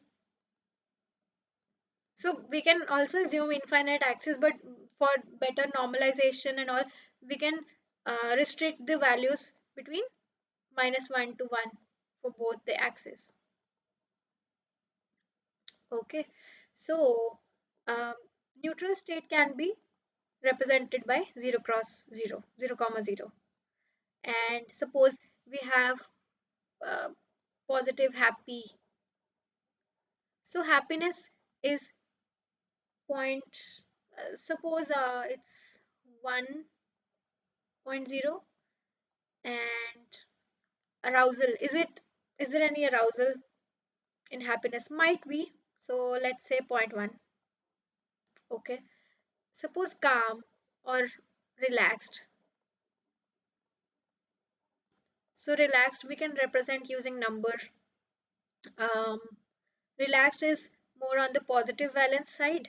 So point, suppose point 0.7, and arousal is negative. We don't have any arousal. It's more on the negative side. So minus point 9. Okay. So these kind of representation. Now what I can do is it gives me a method to find out how different two states are. Suppose I want to figure out how different happy and relaxed state. This is happy, suppose, and this is relaxed. So you can manipulate, you can calculate the differences between them. Okay, you can this find this difference, the length of this vector, or these kind of manipulations you can perform to figure out okay how close or how far these two emotions can be. So there are also some models, pre-trained models, which are pre-trained models are there which output valence arousal values. For example, for different modalities are there. If you input one image, okay, then it's also possible that it goes through some model pre-trained and it outputs some valence value and some arousal value. So similarly to this, maybe zero point 0.7 minus zero point 0.9, then you will be able to identify okay this image is corresponding to the relaxed state, for example, because it looks more like this. And if another image is there, this is image 1, image 2, then you can also pass it through the model, and then it will give you some valence arousal values. You can figure out how different those emotions are, so you can perform some kind of difference, or suppose Euclidean distance. So these kind of manipulations are possible. Okay, coming back to the question now. Coming back to the question, it's like which of the below mentioned models allow for computationally interpretable relations among emotional states? So the answer is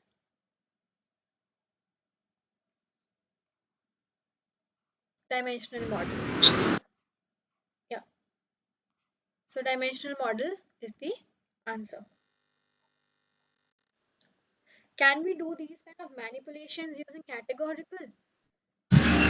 No. No. It's, I mean, you can just, it's just a label.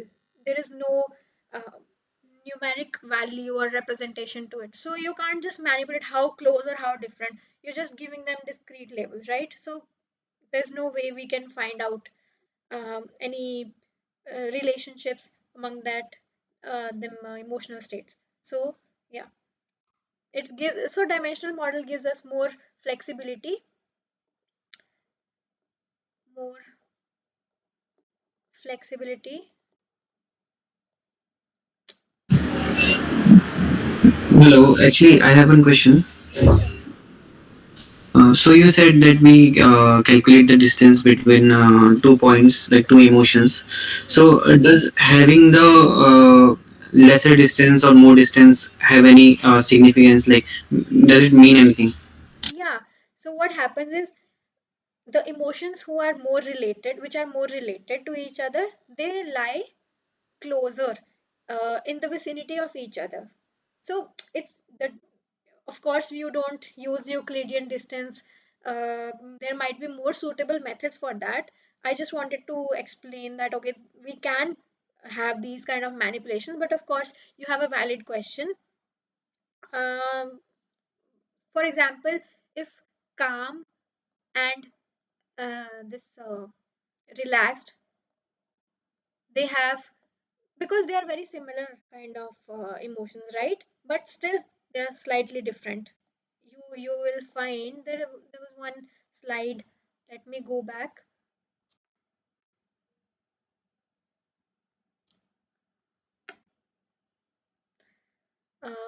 There was one slide. There are so many emotions on that. Sorry, it's a long slide. I forgot. Yeah, this one. So you can see that relaxed and calm, they lie closer to each other. This is very, I mean, semantically meaningful as well, in the sense that all these pleasant features, they are just more closely related to each other. And this, suppose nervous and tense, they are lying close to each other. So the representations are learned in such a way that they are more on the circular, I mean, they just fall around a certain neutral state. This is like neutral. Okay, so they're more distributed in a circular way. That's why we call it a circumplex model. And also that we can also interpolate between them. Another major benefit is that we can interpolate in between them. For example, mm, yeah, so we have two emotions, emotion A, emotion B. You can also figure out, okay, it lies here, it lies here. You can also select some intermediate emotion.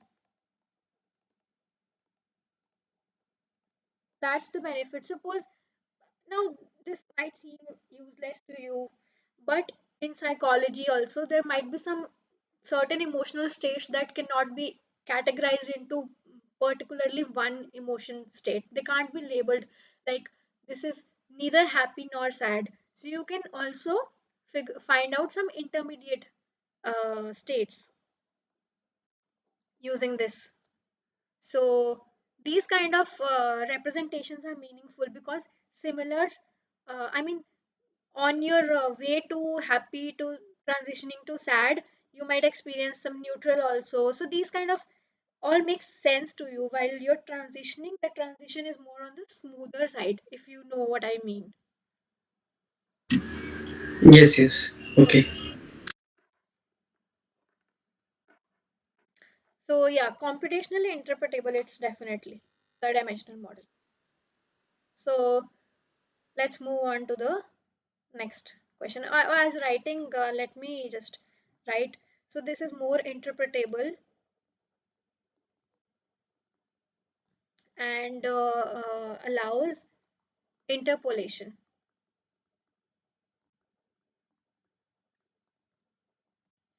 and similar emotions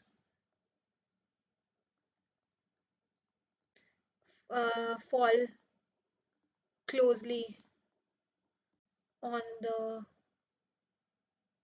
why did lie, should write lie closely on the this VA plane. Okay, let's move to the last question. This is the last question for this session. Yeah, we've already seen this one. So I think, which of the following can better discriminate between fear and anger? Is it the VA model, VAD model, circumplex model, or both A and B?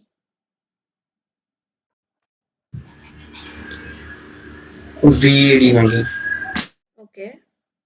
Rishabh says VAD model.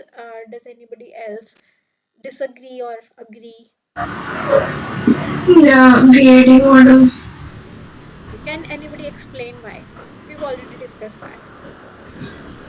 Because in VA model we don't know who has the power, like we don't know who has the dominance in in the case of fear and anger. The dominance varies. In anger, the self has the dominance, but Yes, in case of the fear, some other person has the dominance. So exactly. that dominance can be represented using the another axis Hmm. dominance. Okay, correct, correct. So this is like the VA model versus again, the VAD model.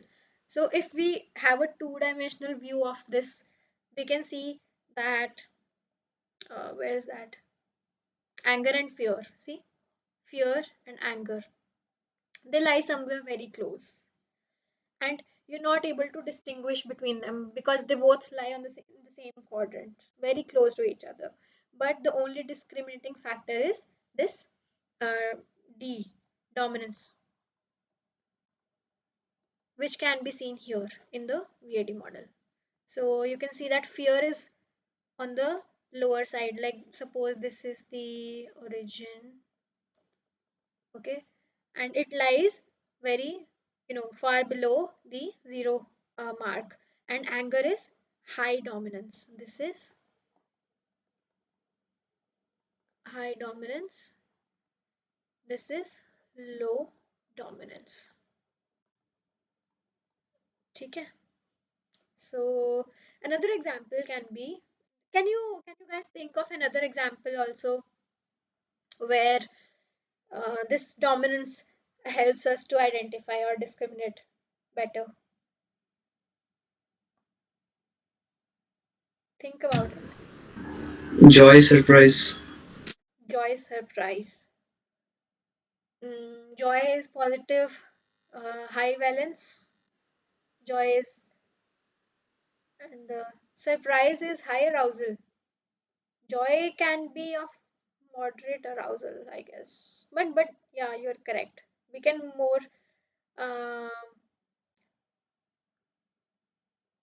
I mean, yeah, surprise can be according to you. So surprise should be of more. I mean, lesser dominance. Yeah, like some other person has the control over that. Okay, so yeah, I feel it's right. Another example we can look at is confident and content. It's also positive valence, moderate arousal, but the dominance level varies. Dominance is like you confident, high dominance, and contentment is like lower dominance level. So that's how you can discriminate between the two very similar emotions that we can't really discriminate um, when we are using the VA or two-dimensional models representations, right? So the correct answer is VAD model, right? Okay. So with this, we reach the end of this session, and thank you for joining. And I would like to just give a brief summarize about what we do in these sessions. Rishabh, you joined late, so I'm just explaining for you. Like every week, we have sessions Tuesdays, 6 to 8 p.m. 2 hour session. We discuss some previous year's question from assignments from the previous iterations of the course, or we can, I mean, I also sometimes add my questions so that you get an idea about what is happening in that course at that week content. Okay, so next session will be held on 13th February. Sorry, 13th February, and I hope you join the session. So, Yeah, that's very great. Thank you very much. okay, I hope everybody is, you got your answers and the concepts were clear. So, if I'm not able to explain well, please let me know. I can explain again. So, Can we get this PDF as well? yeah, sure. One more thing that these lectures are being recorded, okay, and these will be you will be provided with the links. I think everybody received a mail also. Everybody who has registered, enrolled in the course, you must have received a mail also in which they have shared the recording of the live session. Moreover, they will also share these slides from the previous session as well, and this session, the contents, everything will be shared with you within like 3 to 4 days, and you can go through these slides. Okay, man. Thank you. Okay, okay, thanks, guys. Ma'am, please can you again make available that last question with Yeah, sure, answer? sure, sure, sure. This one, uh, should I go to the diagram or what? Ma'am, like brief. Okay, I should repeat it. So you understood about the importance of the dominance scale here. So sometimes what happens is that certain emotions are not that we can't discriminate between certain emotions which are very close to each other, but they're very different. So, example, anger and fear, they seem to be very, very close on the valence arousal scale, representation.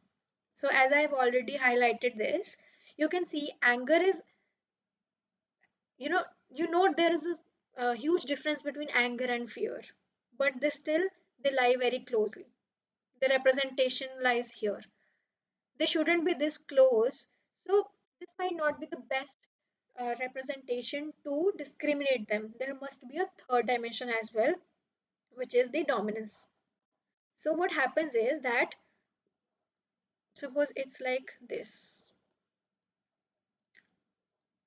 We already had this valence arousal, and now we have a three-dimensional space. So, um, assume that the this anger, where does it lie? Anger lies in the this quadrant, right? Here, this. But fear also lies in that same quadrant. But now we can represent anger is high dominance. Suppose this is the positive side. Okay, so anger lies somewhere here, and fear is more on the submissive side. You feel you don't feel any power. Dominance is all about like power, empowered, feeling empowered. You are in the control of the situation. Okay, but um, when you're scared of something, you lose control. You don't have any control over the situation. The other person, the other party, they have more control over the situation. So you don't feel that dominant. This is where we can get a better representation for anger and fear so that we are able to discriminate between the two emotions better. So, my point is, let me write this numerically, anger and fear. So, it's possible, it might just, these are some random numbers I'm using, okay? This is not the actual representation. So, for example, this is negative point 0.8, and this is positive. This is a arousal, right? So arousal, high arousal, yes. Point 0.7, and this is point 0.7, point 0.8. So, for example, this might, because if we can look at this figure, we can say okay, they lie very closely, but they might seem very close to each other. However, they are very different from each other. They're very different. So what we can do is we can have a third dimension as well. So now we can represent anger and fear as like this might be point 0.8, point 0.7, and point 0.6. Okay, whereas fear might be point minus point 0.8, I mean point 0.7, point 0.8, and minus point 0.6. So you can see this is the discriminating factor here.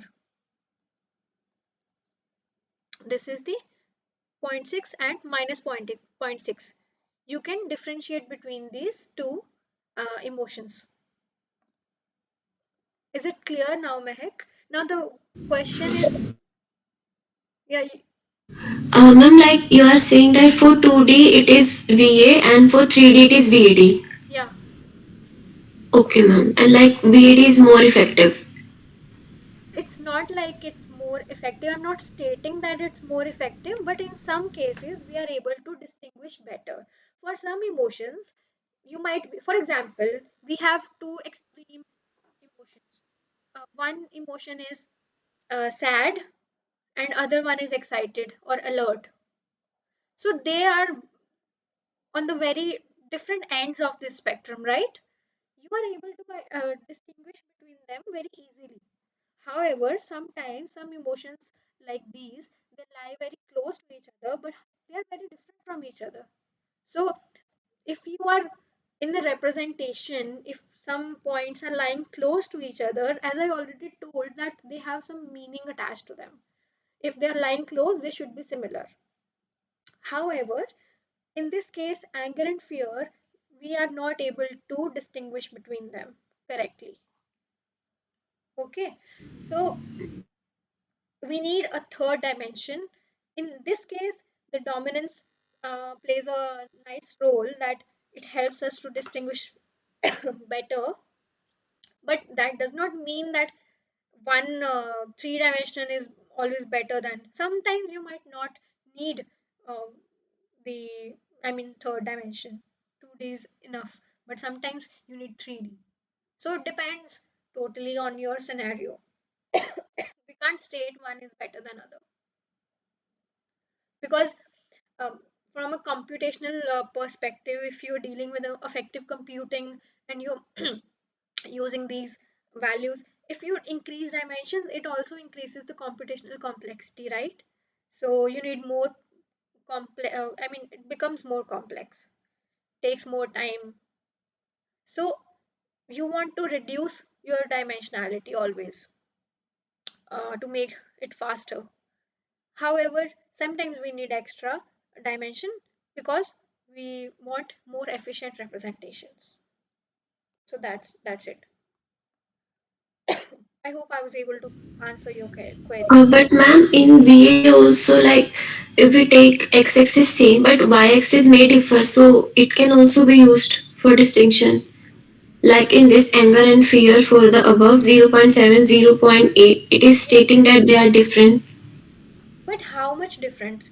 The more the distance is, the more the different they are.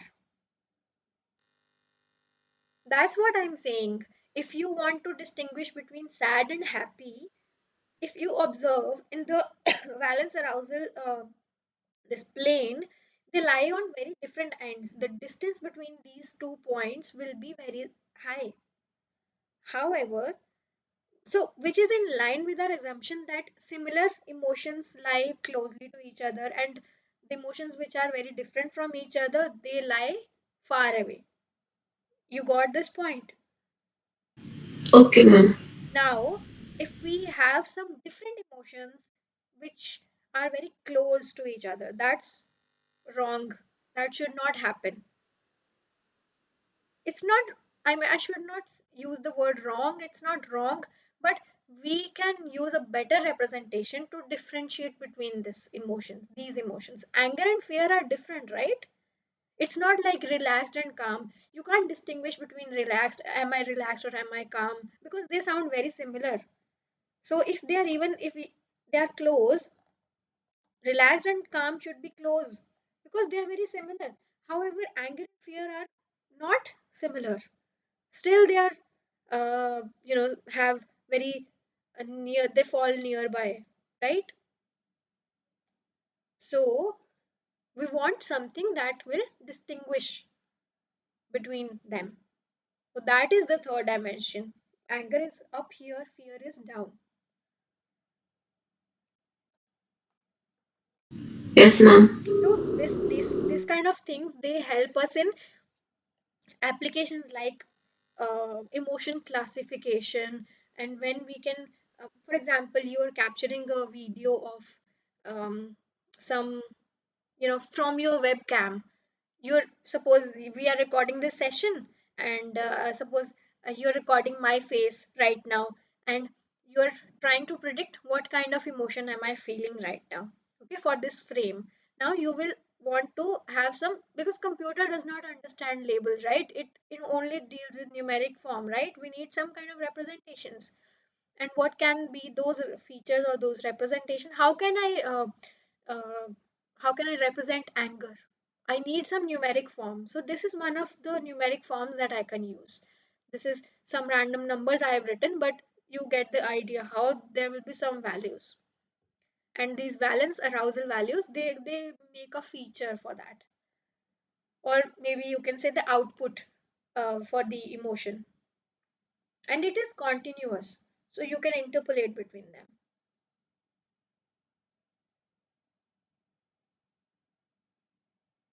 I hope it's clear now. Mehak.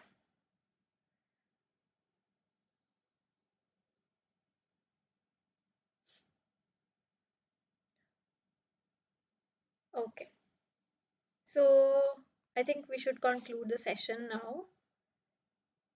Thanks for joining, guys. You might uh, leave the meeting now. Thanks. I'll see you in the next session. Thank you.